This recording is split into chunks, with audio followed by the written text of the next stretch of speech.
Le thème qui nous réunit aujourd'hui, c'est écrire les blessures d'enfance. Donc avec nous, il y a Guy Bollet pour Fils du Feu, il y a Oscar Lalo pour Les Contes d'été et Guillaume Brandebourg pour Et que rien ne sort des bouches. Alors, ce sont trois livres qui racontent l'enfance, chacun à leur manière. Guy Bollet qui est né à Mémé, comme on dit avec l'accent local, c'est ça, on ne dit pas Mémé. Je suis né à Besançon. Besançon, et qui a grandi voilà, dans le secteur, nous plonge dans une réalité industrielle avec un père qui travaille le fer, et puis deux enfants dont l'un rêve plutôt de peinture que de continuer l'entreprise familiale. Et il y a un drame qui jalonne ce parcours, mais il n'y a pas que le drame, on aura l'occasion d'en parler. Oscar nous plonge dans une autre réalité, c'est le temps de l'été, le temps des colonies de vacances, donc a priori c'est plutôt un décor plaisant, la carte postale est idéale. Et puis on découvre au fur et à mesure du récit que, si on ose dire, les deux tenanciers de ce camp de vacances, en fait, sont des bourreaux, chacun à leur manière, même si effectivement, il est difficile, quand on a lu votre livre, Oscar, de poser un mouvement ou un sentiment aussi manichéen qu'on pourrait le penser. Les choses sont évidemment beaucoup plus compliquées. Et enfin, Guillaume Brandebourg, lui, nous plonge au cœur de la famille du narrateur et de cette ville qui est sous l'emprise d'une industrie. C'est la fonte, c'est ça. Tout respire la fonte, tout respire le travail.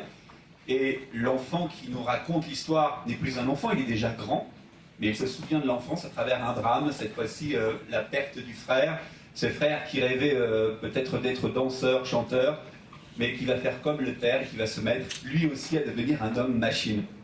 Alors avant de rentrer dans le détail de ce qui vous a inspiré, messieurs, quand vous entendez résonner le titre de ce qui nous réunit aujourd'hui, c'est-à-dire écrire les silences d'enfance, est-ce que vous avez eu le sentiment, à travers vos personnages, finalement de donner la parole à des enfants qui vont grandir, mais qui contiennent en eux des séquelles, des plaies qu'ils n'ont pas eu l'occasion de formuler? Est-ce que c'est une question qui est arrivée au fur et à mesure du récit, l'envie de donner la parole à des êtres dont on dit qu'ils sont mineurs finalement, et qui sont privés d'une parole? Guy, avec Fils du Feu. Oui, bonjour. Non, pas vraiment. Quand j'ai commencé le roman, je ne savais pas du tout où j'allais, sans faire de cinéma, d'inspiration et tout ça. Je ne savais pas du tout où ce roman allait me mener. J'ai commencé par écrire La Forge paternelle, donc là c'est un des rares morceaux autobiographiques de ce roman. Je suis fils de forgeron, mon papa était forgeron, j'ai grandi dans ce quartier ouvrier populaire de cheminots, donc ça c'est la toile de fond. J'ai commencé à écrire le début du roman et après je voulais partir dans la Shoah, l'extermination des Juifs, parce qu'il y avait le père, le frère du forgeron qui était gendarme pendant la rafle du Veldiv. Le roman était parti comme ça. Oui, vous ne saviez pas ça? Non, alors justement, c'est important de préciser ce que vous dites, Guy, c'est qu'évidemment c'était une piste de narration qui n'est pas celle que vous allez finalement choisir. Exactement. Je sortais, j'ai travaillé pour le théâtre et la danse pendant 20 ans, 25 ans. Je sortais de 2 spectacles sur la Shoah et je pense que je voulais poursuivre par le roman, de manière sans doute inconsciente, le travail que j'avais fait en tant que dramaturge. Et ça ne marchait pas, ça ne tenait pas la route, ça faisait fabriquer, en plus c'est un sujet très difficile à traiter d'une manière romanesque. Et malgré moi, je me suis retrouvé dans ces espèces de souvenirs d'enfance plus ou moins romancés, qui ont tout de même une assise authentique dans le sens où j'ai perdu un petit frère, mais il avait 10 jours. Là, dans le roman, il a 50, et dans le roman, il accompagne le narrateur, il vit une vie avec lui, alors qu'à 10 jours, je n'ai pas vécu grand-chose avec lui, sinon la perte, sinon le deuil, par le chagrin de mes parents, et nous aussi un petit peu moins. Et le fait de l'avoir jamais connu en âge d'être un compagnon de jeu. Oui, et un enfant qui meurt à 10 jours, il a déjà 9 mois dans le ventre de la mère, ce qui fait que pour nous, enfants qui avions 10 ans, 11 ans avec mes frères et sœurs, l'enfant n'avait pas que 10 jours, il avait beaucoup plus. Mais j'avais complètement oublié cet enfant dans ma vie, enfin je ne peux pas dire que je traînais le deuil de cet enfant d'une manière consciente. Et il est ressorti, tout à fait malgré moi, il est apparu dans le roman, et ensuite voilà, le roman a pris un chemin tout à fait différent de celui dont je voulais parler, à savoir la Shoah. Et il s'est concentré sur, entre autres, la mort de cet enfant qui va permettre au narrateur de devenir artiste, peintre, et en étant un peintre, de trouver une espèce de rédemption par là, rédemption dans sa vie, son chagrin. Alors, ça veut dire que, quand vous nous dites ça, Guy, d'une certaine manière, puisqu'on parle de ces silences d'enfance, sans le savoir, dans votre enfance à vous, il y avait des... Est-ce que c'est le mot non-dit qui va? Je ne sais pas, mais on va le résumer sous ce terme de non-dit, qui ont résonné au moment où vous avez écrit ce livre, puisque ce deuil du petit frère, qui finalement était un souvenir qui était présent en vous, mais qui ne s'imposait pas au quotidien, il a ressurgi alors que vous ne vous y attendiez pas, puisque vous venez de nous le dire, vous partiez sur une piste narrative qui n'a rien à voir avec le roman qu'on a aujourd'hui. Oui, c'est étonnant. Je crois que l'écriture fonctionne comme la mémoire, c'est-à-dire il y a l'écriture est une forme de mémoire, mais on a des choses qui vont ressurgir, on ne sait pas trop pourquoi, se souvenir tout d'un coup d'un livre qu'on a lu, d'une peinture qu'on a aimée, d'une musique qu'on a entendue. Et je crois que ça participe de la même chose dans l'écriture de ce roman, c'est que ce petit frère, qui au début, même quand j'ai commencé à écrire, n'était même pas là dans la forge, tout d'un coup est apparu et a servi de lien à tout ce que j'avais écrit auparavant sur ce livre, qui est né d'une manière un peu farfelue, si on peut dire, dans l'écriture. Il y a des choses qui surgissaient. En fin de compte, j'avais intitulé le roman Ekphrasis au début. Donc, bien sûr, l'éditrice a poussé des cris en disant « est-ce qu'il va acheter un livre qui s'appelle Ekphrasis ?» Et ben voilà. Une ekphrasis, c'est la description d'un tableau avec des mots. Voilà. J'osais pas poser la question, voilà, merci. Voilà. Si on parle de la Joconde, on dit voilà, c'est une dame assise, les mains croisées, qui sourit, avec un paysage vénitien derrière elle. Donc ça, c'est une ekphrasis. Et au fur et à mesure que s'élaborait la charpente de ce roman, je me rendais compte que je racontais l'histoire d'un peintre qui, à la fin de sa vie, allait par la narration de sa vie à lui, nous expliquer que tous les chapitres dont on venait de parler étaient en fin de compte les tableaux qu'il avait peints tout au cours de sa vie. Donc il y a une espèce d'harmonie qui s'est faite d'elle-même. Encore une fois, malgré moi, même si je ne veux pas trop dire malgré moi, parce qu'il y a quand même malgré moi, ça s'est assemblé presque sans que je le veuille consciemment. Alors, on voit, Guy, avec votre travail, comment il s'est construit au fur et à mesure, avec tout ce qui fait la beauté de l'écriture, c'est-à-dire la part de l'imprévisible. Vous, Oscar, vous nous plongez dans un autre univers, c'est cette colonie de vacances, avec une particularité dans ces contes des fées, c'est que quand on dit colonie de vacances, on peut avoir le sentiment que ça dure une fois, puis après j'y retourne plus, moi enfant. Il se trouve que par, une dramaturgie du destin, les enfants vont retourner régulièrement dans ce camp de vacances, ils sont en presque une forme d'abonnement qui arrive, donc les séquelles ou ce qu'ils peuvent ressentir n'est pas le coup d'une fois, ça se prolonge dans le temps. Et on parle de ces questions d'écrire les silences d'enfance, et dans une des interviews que vous avez données à la faveur de ce livre, vous expliquez que vous traitez d'un thème extrêmement difficile, qui est la pédophilie, en tout cas ce que nous, lecteurs, on interprète comme ça, et vous rajoutez qu'en fait, pour faire ce travail, vous avez dû faire un travail de lâcher prise, c'est-à-dire être à la fois hyper attentif et lâcher prise pour éviter le pathos. Donc qu'est-ce qui s'est passé dans votre tête? Comment vous avez abordé le sujet? Parce que c'est un sujet, effectivement, qui peut tomber dans le pathos, on peut passer à côté de ce qu'on veut véhiculer. Alors il y a plusieurs points. Je répondrai quand même à votre première question, que vous nous avez posée à tous les trois, sur le silence. Oui. Et j'ai trouvé très intéressant que vous ayez fait un lapsus. Dans votre toute première phrase de ce débat, vous avez dit voilà, c'est une réunion sur les blessures de l'enfance. Je trouve ça très intéressant. Alors, Oscar, vous avez tout à fait raison. Je ne sais pas pourquoi, parce qu'on est entre nous, je n'arrive pas à voir le mot silence, il est devant moi, je lis blessure. Vous venez de me dire, effectivement, je lis écrire les blessures d'enfance, c'est très drôle. Et c'est pas, à mon avis, c'est pas anodin, c'est que un silence est souvent la conséquence d'une blessure. Dans un couple, par exemple, je pense que ça nous est tous arrivé, on a été blessé, et peut-être que la grande majorité d'entre nous va traduire ça par du silence. Pour dire, bon, c'est que moi qui parano, n'arrivons pas à parler vraiment de ça, ou alors peut-être c'est pas ce qu'il a voulu dire, et le silence devient une manière de faire ce qu'on fait tous. C'est pour ça que c'est pas un livre sur la pédophilie, et je vais vous répondre à la deuxième question, un peu dans cette première question. C'est que c'est un livre sur un homme de 65 ans qui, même si ça arrive qu'à la troisième partie, donc qui pense avoir réussi sa vie, enfin qui a réussi sa vie, telle qu'on l'imagine aujourd'hui dans notre société, et qui regarde le puzzle de sa vie, une espèce d'allégorie, et qui voit qu'il lui manque une pièce. Et cette pièce, c'est précisément ce grain de sable qu'on a tous, cette faille, cette fêlure, dirait Fitzgerald, cette blessure, ce trauma, qui revient et qu'on passe sa vie finalement à enfouir, donc à mettre dans le silence, jusqu'au jour où justement ce narrateur se dit bah, maintenant je vais m'en occuper. Et le silence, puisque moi dans mes vies passées, et celle qui a juste précédé celle d'écrivain, Vous étiez avocat? j'écrivais des scénarios, ça c'était la vie beaucoup plus passée. Je suis pas l'air si vieux, mais... Vous avez eu plusieurs vies déjà, voilà. C'est un scoop. Mais le fait est que ma dernière profession, c'était d'écrire des scénarios et parfois de les réaliser. Et au cinéma, le silence est un élément très fort. D'ailleurs, je remercie le Festival du premier roman pour cette... Enfin, moi, j'ai absolument été plus qu'enthousiaste. Hier soir, on a eu le droit, pour ceux qui étaient là, peut-être certains d'entre vous étaient là, à un spectacle. Et j'étais fatigué, j'avais pas envie d'un spectacle. C'est honteux de le dire. J'ai dit, ah, ils vont nous foutre une pièce de théâtre, j'ai plus la place pour les mots.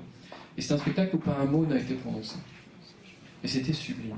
C'était vraiment une espèce de... Et après, j'ai parlé à la troupe et ils me disaient qu'il était entre le cirque et le théâtre. Je pensais qu'ils avaient plein de dates, et ils n'avaient pas de dates parce que justement, on veut mettre les gens dans des cases, enfin qu'importe. Mais c'était un spectacle du silence. Et au théâtre comme au cinéma, on peut mettre le silence et ça crée une dramaturgie très forte. Et quand j'ai voulu écrire ce livre, je me suis aperçu qu'on ne pouvait pas mettre de silence dans l'écriture, si ce n'est à mettre des pages blanches, mais c'est un concept qui a été fait 50 000 fois, et je ne me sentais pas de le faire. Donc finalement, pour répondre à votre première question, j'ai mis le silence comme un personnage à part entière. Enfin, c'est comme ça que j'ai... Pardon de vous interrompre, et c'est un élément important que vous soulevez. Comme on parle des silences et donc des blessures d'enfance, vous dites c'est pas un roman sur la pédophilie. C'est intéressant comme remarque parce que finalement le lecteur a ses cases à lui, il a besoin de renommer l'impensable, l'inacceptable, puisque voilà, on est témoin, vous nous racontez factuellement ce qui se passe, avec le regard d'un enfant et puis après avec le regard de cet homme qui a grandi. Donc quand on vous met face à ce que vous avez voulu raconter, si j'ose dire, comment vous qualifiez la situation alors? Donc, pour préciser, dans cette colonie, elle est tenue par un couple, il y a un homme et une femme. La femme s'avère être extrêmement sévère, et l'homme qui pourrait être le gentil est en fait moins gentil qu'on ne le pense. Je dirais qu'il y a des gens qui font 20 ans de psychanalyse parce que leur mère les a trop aimés. Et c'est pas 20 ans de pédophilie. C'est-à-dire que mon approche était celle d'un enfant qui a été, même abusé n'est pas le mot, qui a été mis dans des situations où il n'y comprenait rien. Et puisque vous parlez de mon premier métier qui était avocat, il se trouve qu'effectivement ma première affaire, alors que j'étais encore avocat stagiaire, c'est-à-dire très très jeune malgré tout, que je ne connaissais rien à la vie, pas que j'en connaisse plus, mais un peu plus maintenant, c'était une affaire de viol sur mineur. Et vous savez peut-être qu'en France, le tribunal pour mineurs, c'est à huis clos. Et donc vous avez des enfants qui sont convoqués, à qui on demande de dire la vérité. C'est un truc, qui d'entre nous sait ce que c'est que la vérité? Il y en a qui font 30 ans de philo pour ça, quand les 20 ans de psychanalyse n'ont pas marché. Et en plus, la vérité, quand on est un enfant, tu vas dire la vérité, c'est généralement qu'il a fait une bêtise. Donc ça crée une peur. Et vous avez ces enfants qui sont là, et à qui on demande de dire la vérité, et qui sont entourés de robes noires, parfois avec un peu de rouge et de blanc, c'est effrayant. Et moi, comme j'étais avocat stagiaire, j'avais préparé le dossier, mais c'est pas moi qui allais le plaider, parce que je n'avais pas encore prêté serment. Donc j'étais totalement observateur d'une histoire que je connaissais par cœur, enfin de tout ce que tous ces PV avaient pu m'apprendre, et j'ai vu des gens, enfin des enfants, même pour moi 12 ans c'est des enfants, 11 ans, 10 ans, qui n'avaient pas les mots. Et donc, ils étaient condamnés au silence d'une certaine manière. Mais c'est ça, et qui est obligé de sortir des mots qu'ils ne comprenaient pas eux-mêmes sur une situation qu'ils ne comprenaient pas eux-mêmes. Et donc mon livre, beaucoup plus que d'être un livre sur la pédophilie, qui est effectivement le travers, pas une critique envers vous, mais comprend rapidement, parce que c'est un des pièges que pose ce livre, c'est un livre sur l'indicible. Peut-être qu'on y reviendra, mais c'est ça, sur l'indicible. Et parler de l'indicible, c'est un oxymore, mais peut-être qu'à ce moment-là, il reste la possibilité d'écrire sur l'indicible. Et donc, justement, peut-être que mon métier d'avocat m'a permis d'être le greffier qui notait, qui écrivait ce qui ne pouvait pas se dire. Alors, vous soulignez cette part d'indicible qui peut tenir lieu de point de départ pour raconter justement ces silences de l'enfance. C'est le cas pour vous, Guillaume, puisque déjà le titre « Et rien qui ne sort des bouches » annonce ce silence. D'ailleurs, vos personnages dans le livre parlent peu. C'est beaucoup des gestes du quotidien qui sont leur façon d'exister. La façon de s'essuyer la bouche quand on a bu une bière, ces miettes que l'on va ramasser après avoir mangé du pain, cette façon qu'a la mère du narrateur d'asticoter la maison. Alors justement, vous, par rapport au silence de l'enfance, comment vous recevez ce questionnement qui nous a raconté les imprévisibilités quand il s'est lancé dans l'écriture. Oscar nous a dit qu'il était en quelque sorte une sorte de greffier. Vous parlez d'un personnage, d'un narrateur qui est déjà devenu adulte, qui va se replonger dans sa vie familiale parce que son frère disparaît, c'est un accident de travail, on pourrait dire de façon très administrative. Est-ce que cette question vous est venue à l'esprit de dire je vais finalement donner une parole à l'enfant à travers mon narrateur? Alors je crois que la blessure de l'enfant dans ce texte, c'est il y a un moment où on parle d'une assiette en porcelaine avec une famille heureuse, idéale, peinte, et le narrateur dit que cette assiette est fissurée, mais on ne la jettera pas sans tout le reste, c'est-à-dire sans tout le service de vaisselle. Je crois que ça c'est l'enfance du narrateur, c'est une enfance qui est fissurée, mais qui ne peut pas jeter, ne peut pas en faire son deuil. Et c'est là que vient sa blessure, c'est-à-dire, c'est pas dans son enfance, c'est plutôt la fin de l'enfance. C'est là qu'était sa déchirure, c'est quand il a compris que le temps du jeu, du rire, des rêves était terminé. Quand on a pris son frère, un gamin de 17 ans, et qu'on l'a mis dans un monde de muscles et de machines et de sueur, et que sa blessure, je crois que c'était cette trahison qu'il a ressentie. Ça veut dire que votre narrateur, quand il voit son frère devenir un homme-machine, partir à l'usine, ce grand frère avec qui il partageait des jeux, puis après on a rangé les jouets, en attendant de les vendre plus tard, donc c'est déjà un premier deuil de l'enfance. Votre narrateur prend conscience qu'une part de vie, qu'une part des champs des possibles est morte en fait. Juste. Alors que son frère est encore vivant, mais c'est juste parce qu'il ne sera plus aussi innocent que lui. Il part à l'usine. C'est ça, c'est comme le terrain vague dans lequel on joue dans les hautes herbes et qui devient un lotissement ou un parking. Il n'y a pas de retour en arrière. Il n'y a pas de retour en arrière possible. Et ce qui est intéressant aussi, c'est qu'on commence à être dans l'intimité de vos livres, de la démarche qui vous a animé. Et même si tous les trois, à votre manière, vous parlez de l'enfance, vous avez chacun choisi une musique, un style différent. Alors le point commun qu'il y a entre tous vos livres, et on en parlait en arrivant, c'est vrai qu'on voit qu'il y a un travail de mots ciselés. Chaque mot est pesé ou trébuché. Et ce qui est intéressant, c'est de vous écouter lire vos livres. Alors Guy, je vous laisse pendant ce temps. Je vais commencer avec votre livre, Guillaume, comme ça Guy a le temps de trouver la page, mais dès les premières pages de votre livre, Guillaume, vous plantez le décor, ce cadre d'une ville complètement gagnée par ce monde industriel. Et voilà la musique de votre texte, notamment en page 10, et c'est le narrateur qui parle. Mon père et les gars de l'usine, ce que je sais, ils appelaient leur femme le magasin. Là où on remet les casques et les gants. Le magasin, c'était la fin de la journée, c'était le repos. La maison, c'est comme ça qu'ils les appelaient, leurs femmes. J'ai souvent entendu les gars de l'usine le dire parce que si, parce que ça, je ne sais plus. Quand ils étaient entre eux et moi, entre leurs pattes, quand ils parlaient de leur queue, ils se révélaient ce qu'ils faisaient et les plus solitaires déridaient les autres en s'inventant des plans à trois. Alors, ils avalaient en gloussant des miettes de sandwich mou, toujours le même, sandwich à la con, la bouche pleine et fatiguée de mâcher la pâte, ainsi formés par la mie, le bacon qu'ils n'arrivaient jamais à mordre, et les cornichons croustillants s'étaient déjà perdus dans les premières heures du matin. La phrase n'est pas finie, elle continue. Mais pourquoi vous avez choisi finalement d'écrire avec ce souci du détail et tous ces éléments que l'on vient de partager, ce sont des scènes du quotidien qu'on pourrait vivre partout. Et en tant que lecteur, on sent que c'est autant d'indices qui préparent la tragédie future. Comment c'est venu cette musique ? Alors, comme vous le dites, le titre du bouquin, c'est « Rien qui nous sort des bouches ». Et donc, pour bien insister sur cette absence de dialogue et de parole, je crois que ce souci du détail, c'est pour couvrir le silence, avec un certain vacarme. On entend le cornichon que l'on mange, on entend quand le père prend des cacahuètes dans le bol, on entend le bruit que ça fait, quand il se décrotte les yeux, on entend le bruit que ça fait. Et ce souci de détail, c'est vraiment pour souligner le silence par le bruit, en fait. Et après, les phrases longues comme ça qui ne se terminent pas, c'est parce que je crois qu'on est dans la tête du narrateur. Ce sont ses pensées, et il part d'une pensée à une autre, qui amène un souvenir, qui amène à une autre pensée. Et ça ne s'arrête jamais, en fait.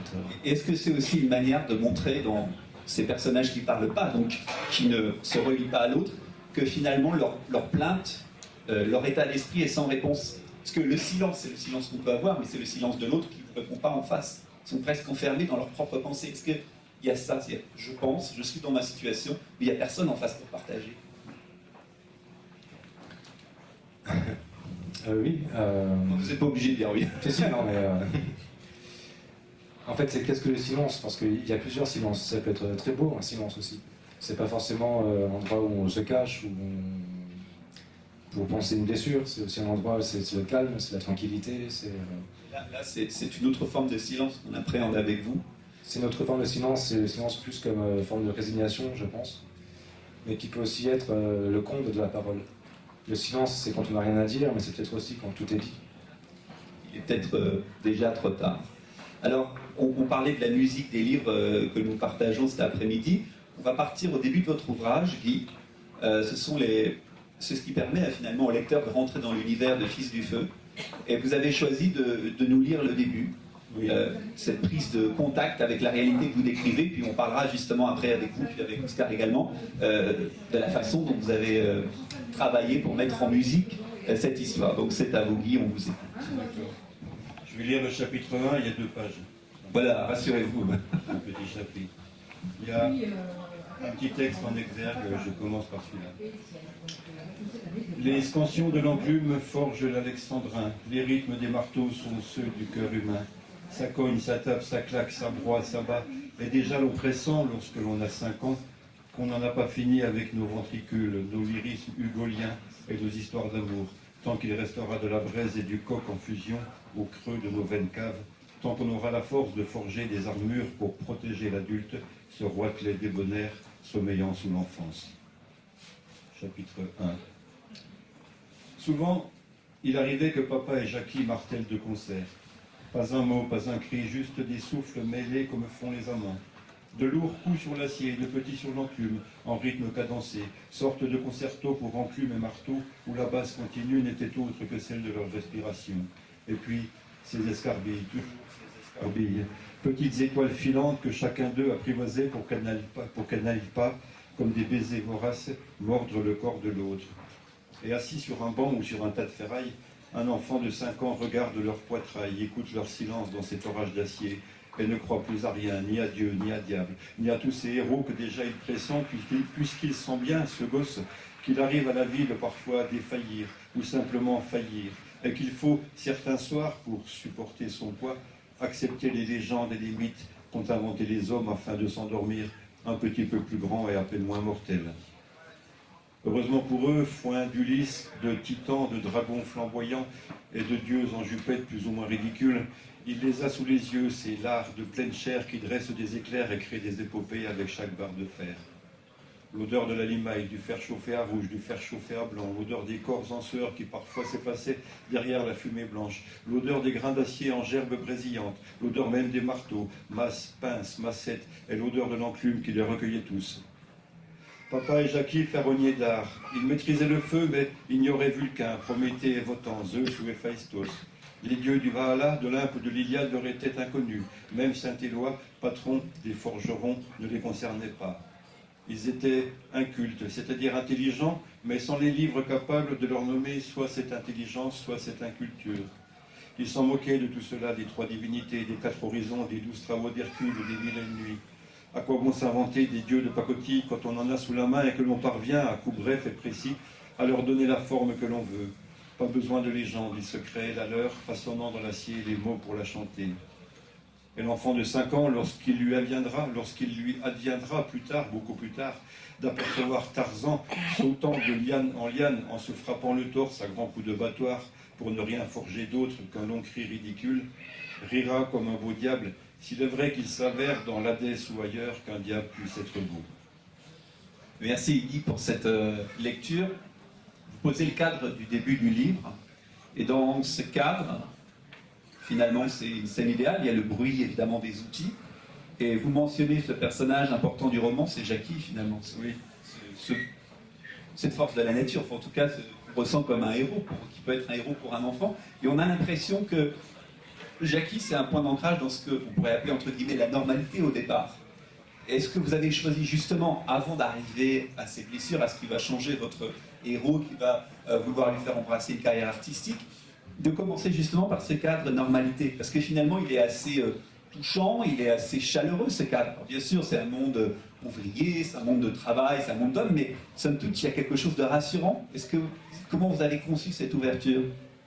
Non, je crois pas. Enfin, tout d'abord, j'ai pas conçu l'ouverture volontairement. Je répète, sans vouloir en faire des tonnes, que ce livre s'est créé de lui-même, petit à petit, sans volonté délibérée de moi-même d'écrire une histoire. Moi, je ne me sens pas vraiment romancier à lire, même si c'est un roman. Ce qui m'intéresse, c'est la musique des mots. Ce qui m'intéresse, c'est l'écriture. Pierre Michon disait je me méfie du roman dans lequel se perd l'énergie de la prose. Vous voyez, moi, je travaille en tant qu'écrivain. Je me méfie du roman aussi. Je ne me sens pas un inventeur d'histoires, de personnages. Ce sont les mots aboutés qui m'ont poussé vers ce tissu narratif et qui m'ont permis, pareil, je ne suis pas pour faire des citations à tout prix, mais Montaigne disait « Faute de mémoire, je m'en forge de papier ». Et moi, cette phrase, quand je l'ai lue, je me suis dit, j'aurais dû la mettre en exergue, mais je l'ai lue après, je l'ai lu après avoir écrit le roman. Mais faute de mémoire, je m'en forge de papier.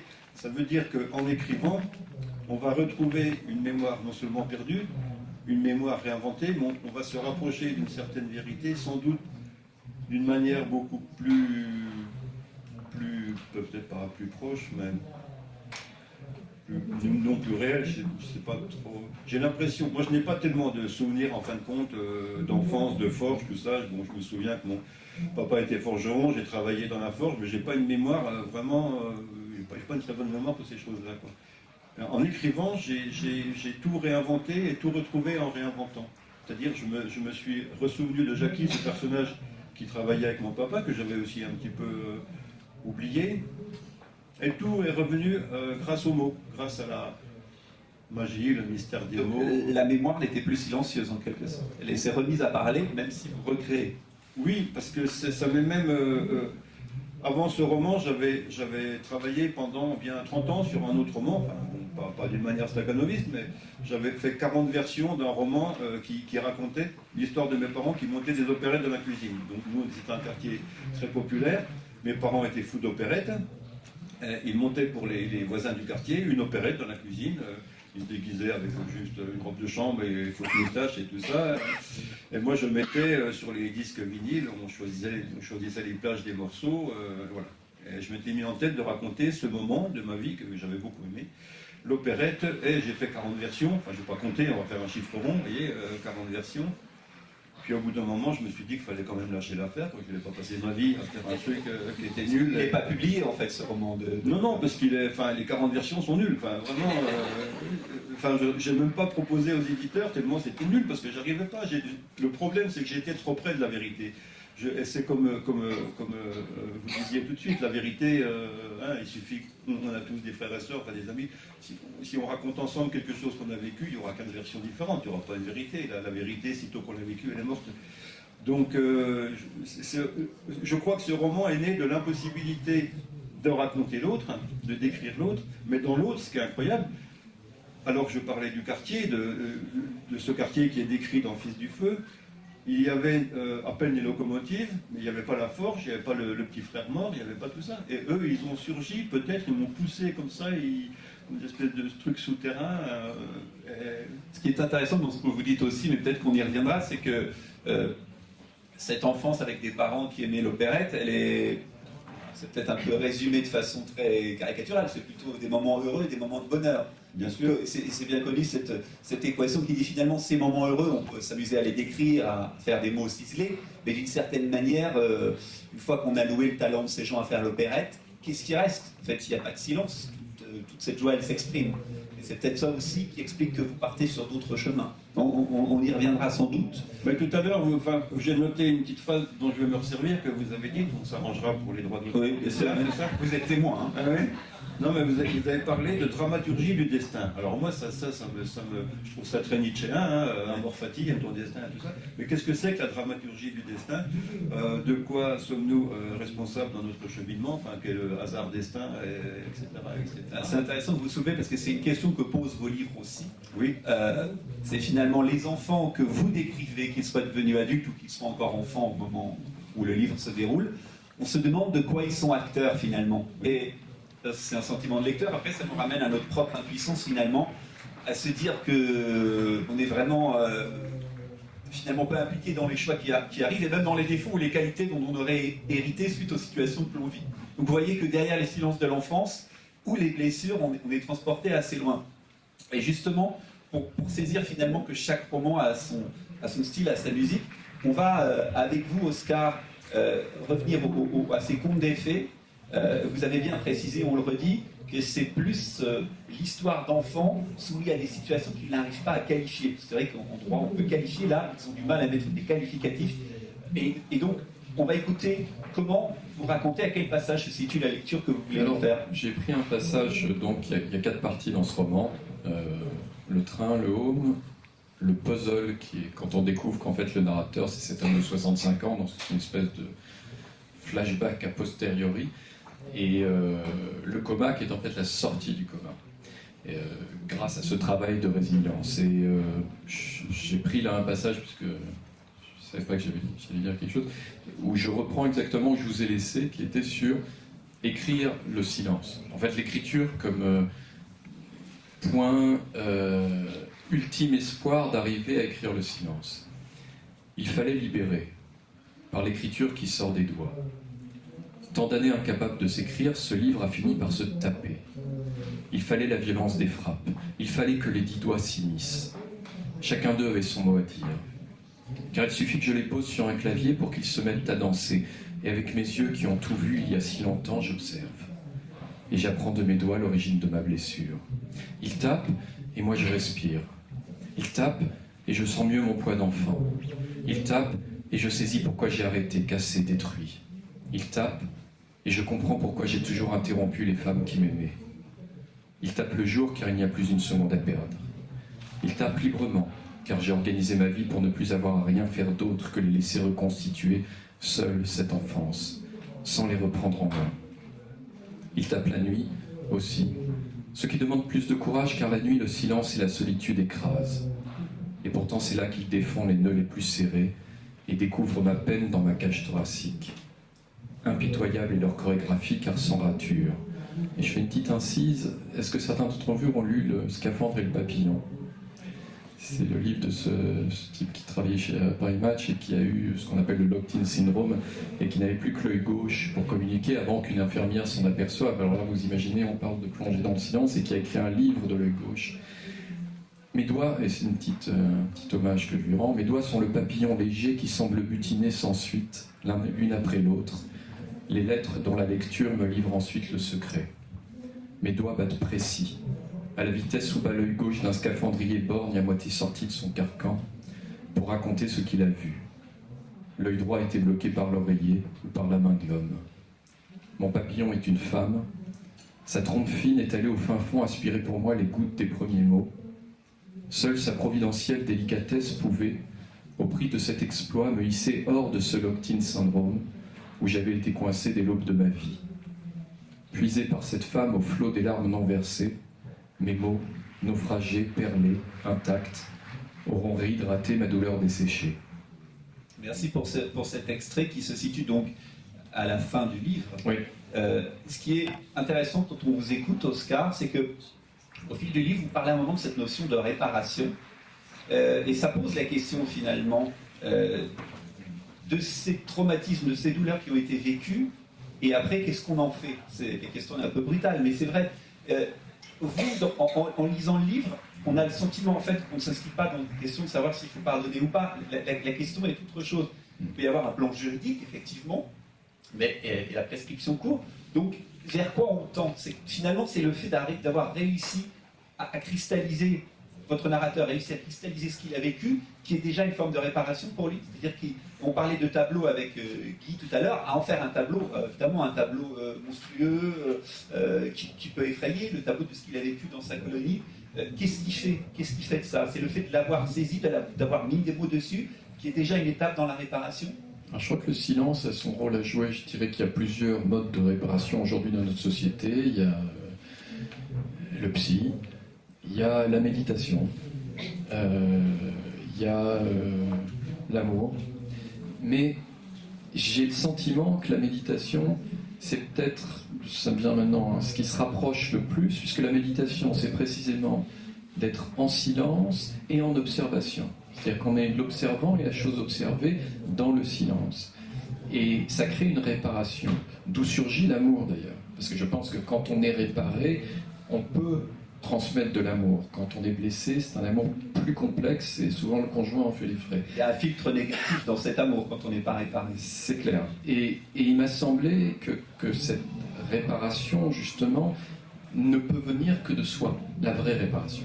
C'est-à-dire personne, et la méditation, justement, on est obligé, personne ne peut méditer pour vous. Donc on est obligé de méditer tout seul. Et quand je parle de réparation, c'est précisément cet homme de 65 ans qui dit maintenant, je vais arrêter de l'enfouir pour faire comme si ça n'existait pas, parce que plus je l'enfouis, plus il existe. Donc il y a ce trauma, cette blessure, cette faille, et il ne s'agit pas de l'éradiquer. On ne peut pas éradiquer un trauma. Et la vie nous a tous... C'est amusant, ce matin j'étais devant la gare, je faisais une prise pour une interview, et le journaliste dit ah non, elle est foutue, il y a quelqu'un qui est en train de nous foutre la prise en l'air. Il y avait un SDF qui est venu et qui a dit et qui a commencé à parler, qui dit ouais, tu fais quoi, c'est quoi et je lui ai dit bah, écoute, je suis écrivain et je suis en train de faire une interview et il a dit ah bon, et c'est sur quoi ton livre? Je lui ai dit c'est sur la mémoire, l'enfance et la résilience. Et honte sur moi, il était jeune, et je me suis dit peut-être qu'il ne sait pas ce que ça veut dire résilience. Et il a dit, avant que j'allais lui, et il a dit ah ben ça c'est l'histoire de ma vie. Parce que putain j'en ai pris des uppercuts. Et je me relève.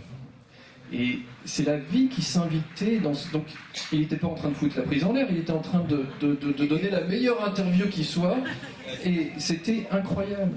Il était tellement bien dans le sujet, en fait. Mais il a dit autre chose qui était absolument gigantesque. Enfin, il a parlé, enfin, de l'enfant, enfin, qui ne savait rien du livre.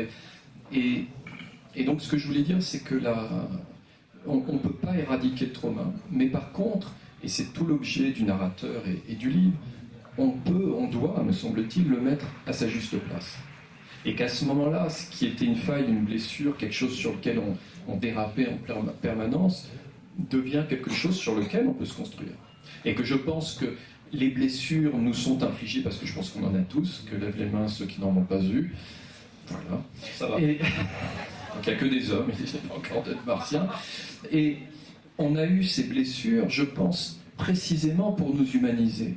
Et que finalement, les grands hommes, quand on lit leur biographie, ils ont tous leurs blessures. De Gaulle avait une fille handicapée. Et Chirac aussi, d'ailleurs, c'est intéressant de voir les présidents comme ça, et De Gaulle qu'on pensait parfait en tout.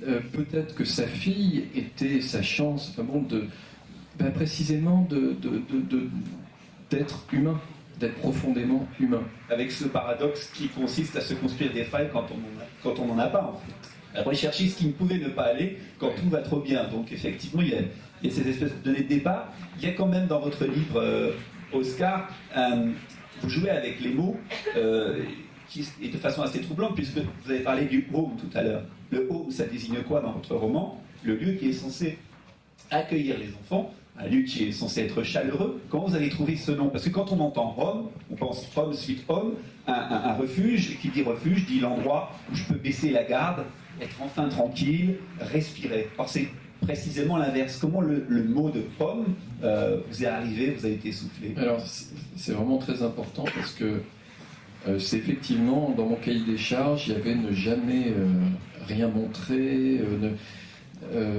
et faire attention à chaque mot, justement, pour des questions de dignité, de beaucoup de choses, et se poser la question, puisque ça se passe dans une colonie de vacances, est-ce que j'allais appeler ça une colonie, un camp, ou un home, puisque c'est la version un peu plus chic des colonies quand on dit home d'enfant. Enfin, ça se veut. Et ça fait plus classe. Et je pense dans les années 60, 70, on disait parfois home d'enfant. Et c'est vrai que j'ai reçu pas mal d'œil, dont une d'un professeur de français qui m'a dit donc voilà, votre livre fait penser, et c'est vraiment la littérature de l'indicible. Et la littérature de l'indicible, c'est quand même la littérature des camps, principalement. Et Primo Levi, pour ceux qui ont lu Si c'est un homme, il est confronté à l'indicible quand il va voir le nazi et il lui dit warum, pourquoi? Et le nazi lui répond ici il n'y a pas de pourquoi. Donc c'est-à-dire que tout d'un coup il y a une ablation du langage, c'est-à-dire tout d'un coup s'il n'y a pas de pourquoi, c'est qu'il n'y a plus de questions, s'il n'y a plus de questions, c'est qu'il n'y a plus de réponse. Et donc il n'y a nulle part où aller. Et le livre de Primo Levi, je pense inconsciemment, mais de plus en plus je m'en aperçois, a été une grande inspiration justement, puisque c'est précisément un livre qui ne montre pas, et qui dit de façon scientifique, puisqu'il était chimiste, ce qui se passe. Et là, en l'occurrence, le home d'enfant, il y a cet homme d'enfant. Donc en enlevant la lettre M, ou en la rajoutant, ce qui est très compliqué, ça m'en donne la chair de poule, en la rajoutant la lettre M, on obtient un monstre. C'est compliqué pour un enfant. Et ce qui est fascinant dans la langue française, c'est que vous avez quand même remarqué que la lettre M précède la lettre N. Et on a quand même ces deux mots qui se côtoient. Et enfin, tout ça, ça me dépasse un peu quand je... mais il n'y a pas de... C'est pas vraiment dit, il y a des jeux de mots, il n'y a jamais de jeu de mots. Mes jeux de mots, c'est juste pour ouvrir au lecteur un imaginaire qui puisse justement sortir.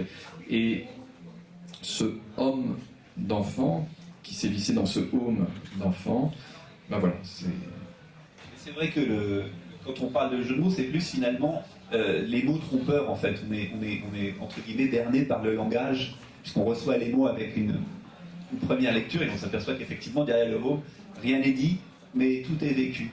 On parlait avec vous, Oscar, de cette réparation, le fait de vivre avec ces séquelles, d'en faire ou pas des forces finalement.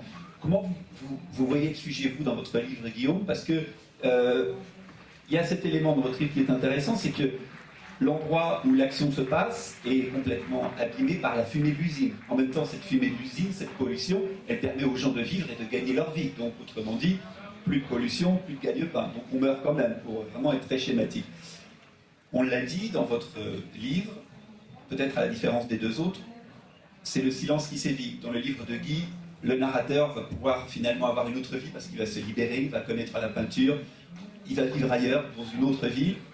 Vous, il y a cet homme de 65 ans qui arrive à pas faire corps avec ses souffrances, mais peut-être aussi d'une certaine manière pour mieux les maîtriser. Et vous alors? Parce que, voilà, comment on fait? On a vécu un drame, une femme où il y avait le silence, ce frère qui vous explique que vous ne vivrez pas la vie de chanteur ou de danseur à la capitale. Est-ce que c'est une question qui vous a inspiré, qui vous a interrogé quand vous avez écrit votre livre? Oui, ben Oscar disait qu'on ne pouvait pas éradiquer le trauma. Il a raison, mais je pense qu'on peut le nier aussi. Et le silence dans ce livre, c'est une forme de déni. Le narrateur dit à un moment que son père, il ne peut pas prononcer, il ne peut pas mettre ses mots sur l'accident, parce que le dire, c'est l'accepter. Donc l'accident qui a tué le frère. Qui a tué le frère. Et voilà, et c'est pour ça que je parle aussi de silence comme refuge, c'est qu'on se cache derrière, on nie le drame. Et jusqu'au moment où c'est plus possible, on attend le cri dont on parle à la fin. C'est intéressant parce qu'on peut se demander aussi quel lien on veut avoir avec l'autre quand on vit une situation désespérée. Pourquoi ce constat? Parce que dans votre livre, Guillaume, le père et le fils qui a perdu son frère se rencontrent dans une brasserie, dans un lieu public, à côté d'une gare, il y a des gens qui passent. où il y a un monsieur qui tient la brasserie d'origine italienne, qui est plus préoccupé par le fait de devoir servir à manger. Donc c'est une normalité, et de fait aussi, ce couple que forment le père et l'enfant sont au milieu du public, c'est-à-dire qu'il y a d'autres gens complètement extérieurs à eux qui les voient. Et pourquoi avoir choisi cette scène de départ, la brasserie? Parce que on pourrait dire qu'ils auraient pu se rencontrer à la maison, ils auraient pu se rencontrer ailleurs, ils se rencontrent dans cette brasserie. Ce qui veut dire qu'il les met en position d'être dans un lieu public. Est-ce que ça participe de la réparation? Est-ce que ça masque le silence? Comme ils sont incapables de communiquer, ils préfèrent entendre le brouhaha des gens qui arrivent. Pourquoi ici?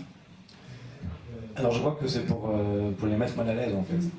Parce que on comprend dans le texte que c'est la mère qui a dit au narrateur ton père viendra te chercher et vous pourrez aller boire un coup entre hommes.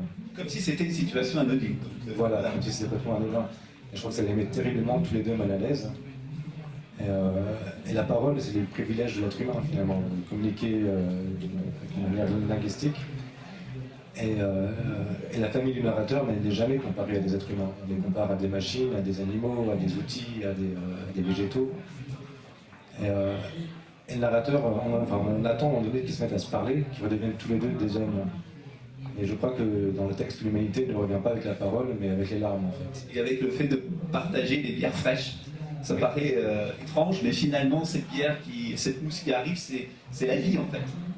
Oui, le côté pétillant de la bière, dont on revient souvent sur les bulles de la bière, la fraîcheur de la bière, qui est en total contraste avec les situations très gênantes entre les deux personnages. Il nous reste quelques minutes avant de conclure cette rencontre. Donc si vous avez des questions, n'hésitez pas à les poser, puisque c'est le moment ou jamais. Justement par rapport aux réactions du public, aux réactions des lecteurs, puisqu'on est sur un thème qui est quand même compliqué, les silences, les blessures, les douleurs ou les souffrances de l'enfance. C'est des sujets qui parlent à tout le monde, puisque, comme vous le disiez aussi, Oscar, tout le monde se sent avoir été finalement victime ou objet de souffrance, parfois qu'on décèle beaucoup plus tard.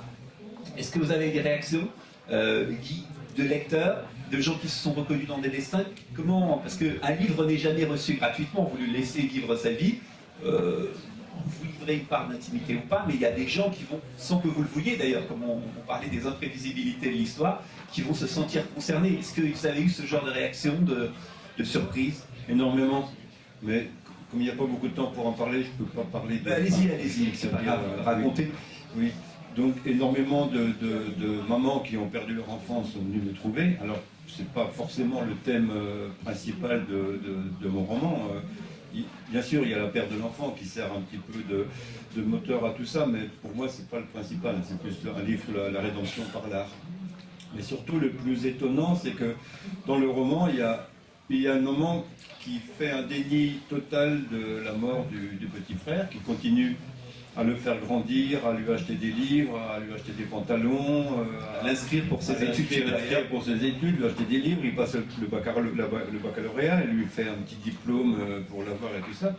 Et au festival de Manosque, une dame est venue me parler en me disant qu'une de ses voisines avait vécu ça exactement pareil. Je ne pensais pas que c'était possible à ce point-là.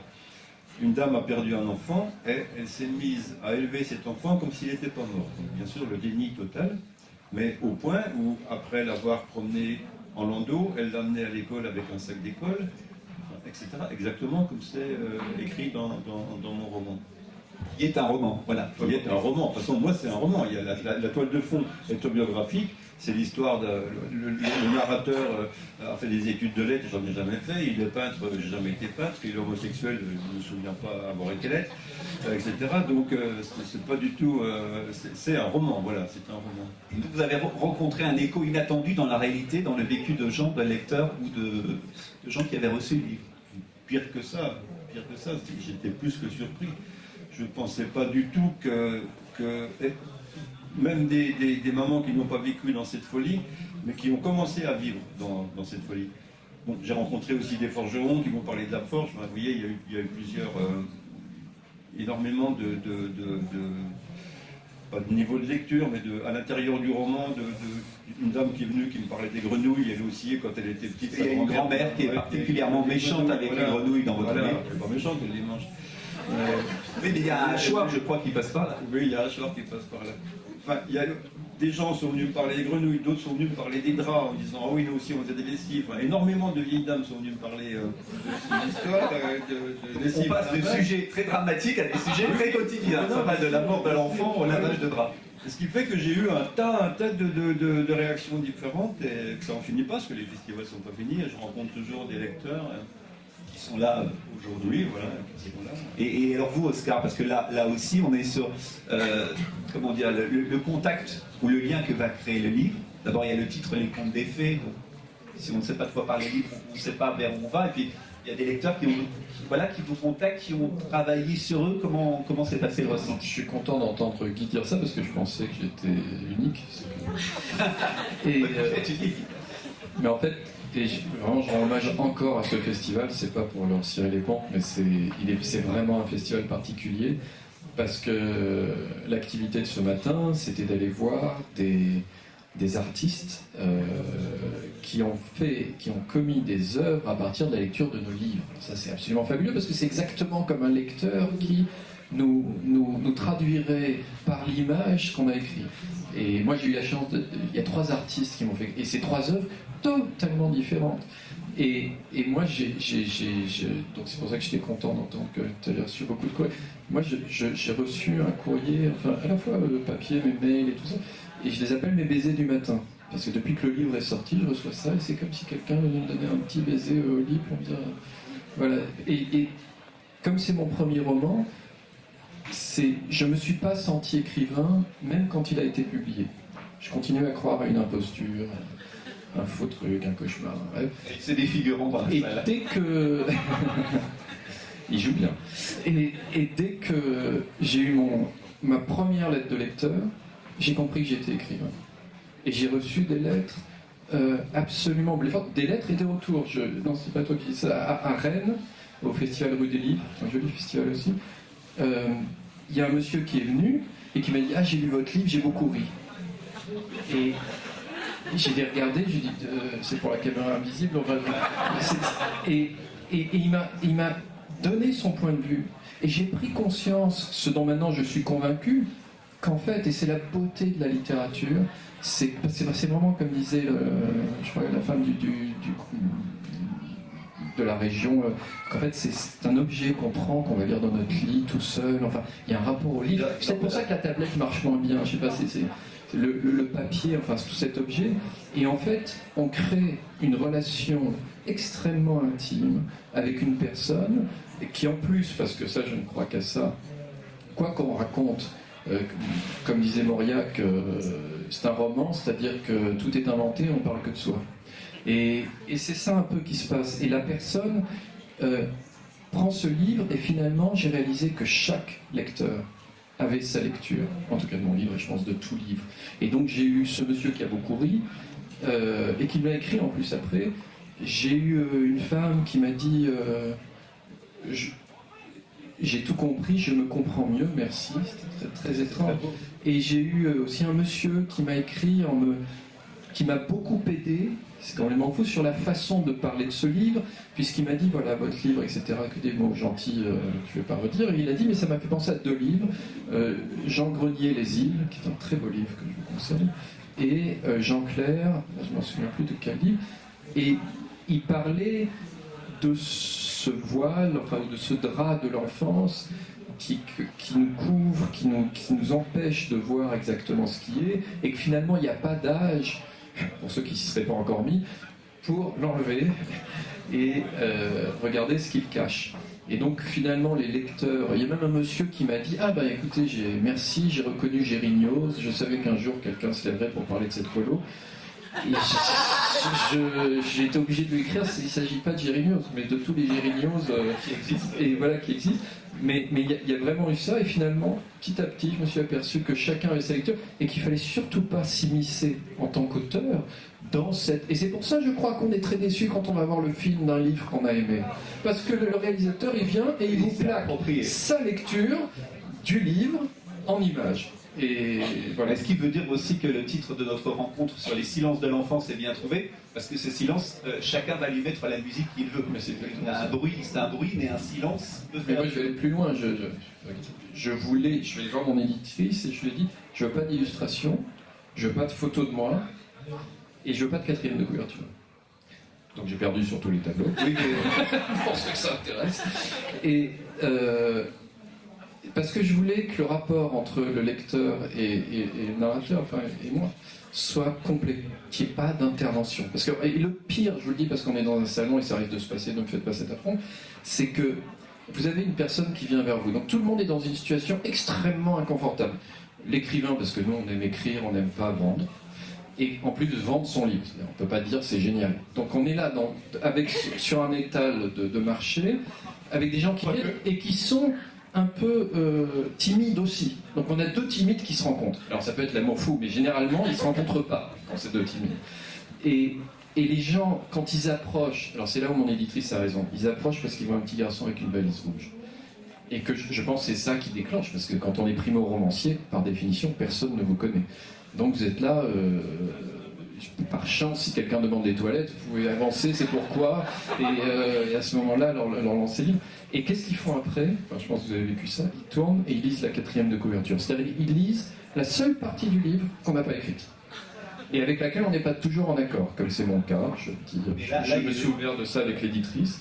Et du coup, ils lisent une histoire qui est faite pour vendre aussi, qui n'est pas celle que vous auriez écrite, et donc il y a ce rapport difficile, faussé, voilà pourquoi je voulais rien de tout ça, et après il se passe le miracle, enfin je pense que vous l'avez vécu tous les deux, enfin pour moi c'est d'avoir, comme si vous étiez donc l'homme invisible, et d'avoir la lectrice qui se met à lire votre livre devant vous.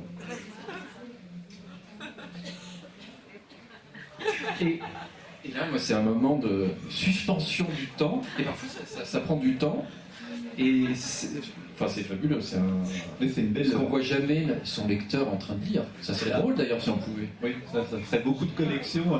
Et alors, comme on va conclure, Guillaume, vous aussi sur ces retours de lecteurs, en dépit du fait qu'on ait beaucoup parlé de silence, quand les gens lisent, ils expriment leur lecture, ils expriment ce qu'ils ont ressenti.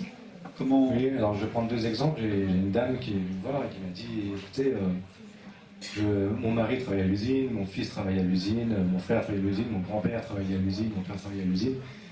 Et c'est vraiment ma vie, votre livre. C'est exactement comme ça que j'ai toujours vécu, avec ce silence, justement, ces sentiments qu'on ne dit pas, ces jugements qu'on garde pour soi, tous les non-dits. Mais j'ai aussi eu un monsieur qui me voit et qui m'a dit, écoutez, c'est gentil votre truc, mais la classe ouvrière, ça n'existe plus. Les usines, c'est fermé, ça n'existe plus. Donc je pense que c'est un monde qu'on a un peu oublié depuis le Germinal, mais qui existe encore et qu'il ne faut pas oublier. On peut dire qu'effectivement, les silences de l'enfance, leur avantage, c'est qu'ils peuvent être transportés par l'écriture, ici ou ailleurs, avec des mots que vous, lecteurs, vous pouvez vous approprier, ce qui est quand même le plus merveilleux, le miracle de la littérature. Donc merci à nos auteurs et merci à vous d'avoir assisté à cette rencontre.